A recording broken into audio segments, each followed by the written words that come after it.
Phoenix Audio presents Quitters, Inc. by Stephen King.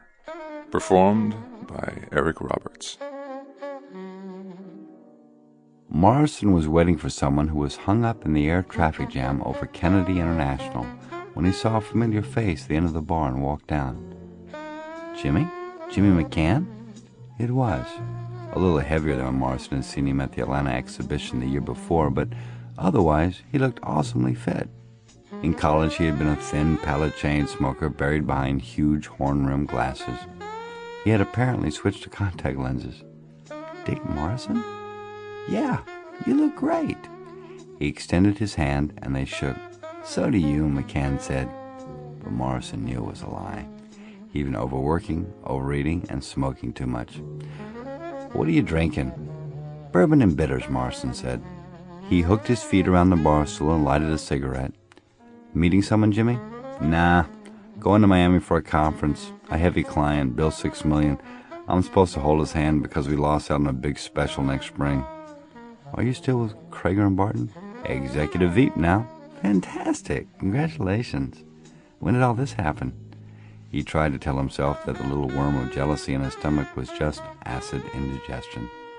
He pulled out a roll of antacid pills and crunched one in his mouth. Last August.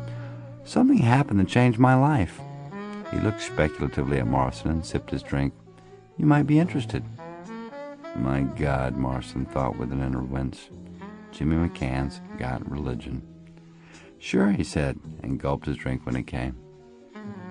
I wasn't in very good shape, McCann said. Personal problems with Sharon, my dad died, heart attack, and I developed this hacking cough.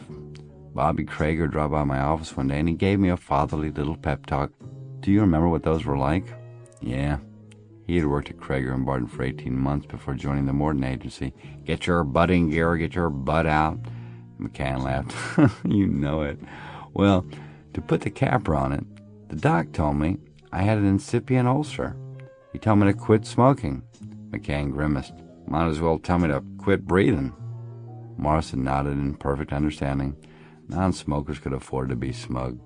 He looked at his own cigarette with distaste and stubbed it out, knowing he'd be lighting another in 5 minutes. Did you quit? He asked. Yes, I did. At first, I didn't think I'd be able to. I was cheating like hell. Then I met a guy who told me about an outfit over on 46th Street.